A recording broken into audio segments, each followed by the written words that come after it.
உன்னிடத்தில் என்ன இல்லை, என்னிடத்தில் ஒன்றுமில்லை.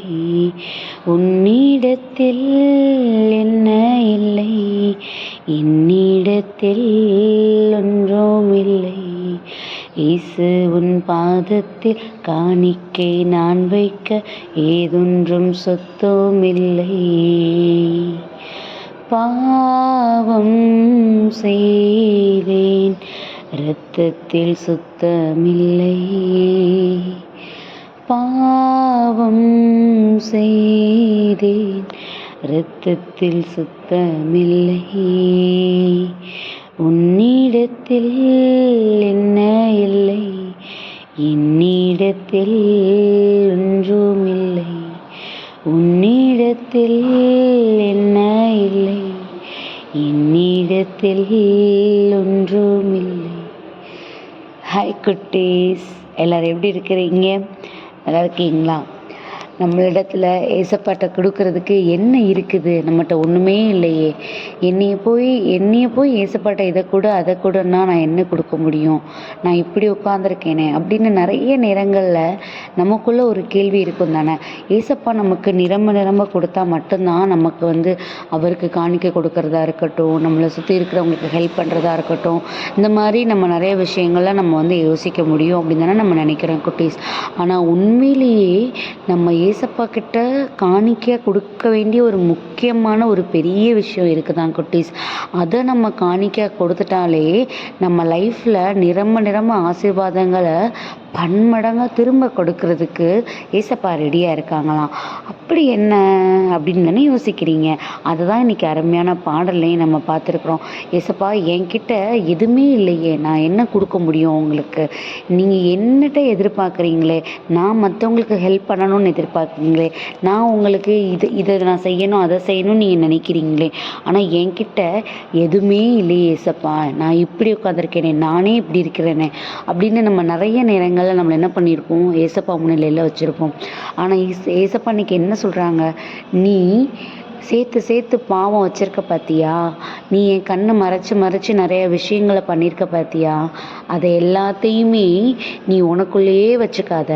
அது உனக்கு பாரம், அதுதான் உனக்கு நோய், அதுதான் உனக்கு பிரச்சனை. அதை எல்லாத்தையும் என்கிட்ட கொடுத்துரு, காணிக்கையாக என்கிட்ட அதை கொடு, எனக்கு அது போதும்.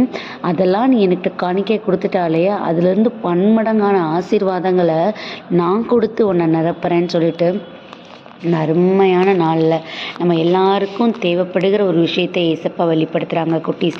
கண்டிப்பாக நம்ம தெரிஞ்சுக்க வேண்டிய உண்மை இதுதான் குட்டீஸ். ஏசப்பா நம்மக்கிட்ட காணிக்க கேட்குறாங்க, ஏசப்பா நம்மக்கிட்ட எதிர்பார்க்குறாங்க. அப்படின்னா நம்மக்கிட்ட இருக்கிற பொருள், பணம், இது எதுவுமே அவர் எதிர்பார்க்கலை. நம்ம செய்ய வேண்டிய நல்ல காரியங்களை அவர் எதிர்பார்க்கலை. அவர் எதிர்பார்க்குறது நம்ம சேர்த்து வச்சுருக்கிற பாவத்தை அவரிடத்துல காணிக்கையாக கேட்குறாரு. எப்போ நம்ம அதை கொடுக்க தயாராக இருக்கிறோமோ, அதை காணிக்க நம்ம ஒப்பு கொடுக்க தயாராக இருக்கிறோமோ, கண்டிப்பாக அவருக்கு அதை தாண்டி பெரிய காணிக்கை எதுவும் தேவைப்படுறதில்லை. ஏன்னா நம்ம சுமக்கிற இந்த பாவங்கள் நமக்கு பாரம், நம்மளையும் அவரையும் அது பிரிச்சிடும் குட்டீஸ். ஸோ நம்ம அதை அவரிடத்துலேயே நம்ம கொடுத்துருவோமே, அது அவரிடத்துல நம்ம சரண்டர் பண்ண நமக்கு அதுக்கு ஈடான, அதுக்கு பன்மடங்கான ஆசீர்வாதங்கள் நமக்கு சேரும். ஸோ இந்த நாளையும் பார்த்தீங்க அப்படின்னா சங்கீதம் 27:1 படியாம், கர்த்தர் என் ஜீவனின் பலனானவர், யாருக்கு நான் அஞ்சுவேன் அப்படிங்கிற வசனம் கொடுக்கப்பட்டிருக்குது. சங்கீதம் 27:1 படியாம், கர்த்தர் என் ஜீவனின் பலனானவர், யாருக்கு அஞ்சுவேன்? நம்ம யாருக்கு அஞ்சணும்? அவர் நமக்கு பலனா, அவர் நம்மளுடைய உயிருக்கு உத்தரவாதமாக அவர் இருக்கும்போது நம்ம யாருக்கு குட்டீஸ் பயப்படணும்? அப்படி நம்ம அவர் மேலே தைரியமாக இருக்கிறோம், அவர் என் கூட இருக்கிறாருன்னு நம்ம அவ்வளோ தூரம் நம்ம தைரியமாக சொல்லணும். அப்படின்னா நம்மக்கிட்ட இருக்கிற பாவங்களை நம்ம ஃபஸ்ட்டு அவரிடத்துல சரண்டர் பண்ணிடுவோம். நமக்கு தெரியும், நமக்கு சில விஷயங்கள் நம்ம பாவம் செஞ்சுருக்கோன்ட்டு. ஆனால் சுற்றி இருக்கிற யாருக்குமே அது தெரியாது, அது தெரியவும் வேண்டாம் குட்டீஸ். நமக்கும் அவருக்குமா இருக்கக்கூடிய அந்த ரிலேஷன்ஷிப்பில் எல்லாத்தையும் நம்ம சரண்டர் பண்ணிடுவோமே. அவர் யாரிடத்துலையும் நம்மளை வெளியில் சொல்ல போகிறது கிடையாது. இந்த பாவம் செஞ்சுருக்கா, அதை செஞ்சுருக்காங்க நமக்கும் அவருக்குமான அந்த ஒரு ரகசியம், அதை அவர் ரகசியம் காத்துக்குவார்.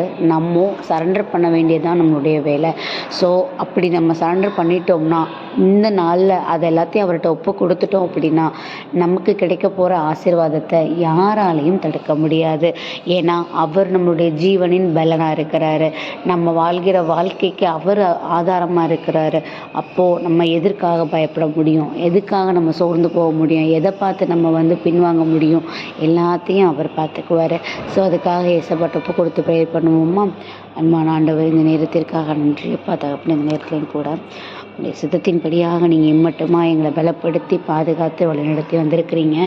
இனியும் கூட நாங்கள் லைஃப்பில் எடுத்து வைக்கிற ஒவ்வொரு சூழ்நிலைகளையும் தகப்பனே உங்களுடைய கரத்தை பிடிச்சி நாங்கள் எடுத்து வைக்கிறதுக்கு எங்களுக்கு தேவையான ஞானத்தை பலனை ஆசிரியர் கொடுக்கும்படியாக ஒப்பு கொடுக்கிறோம். ஆமென்.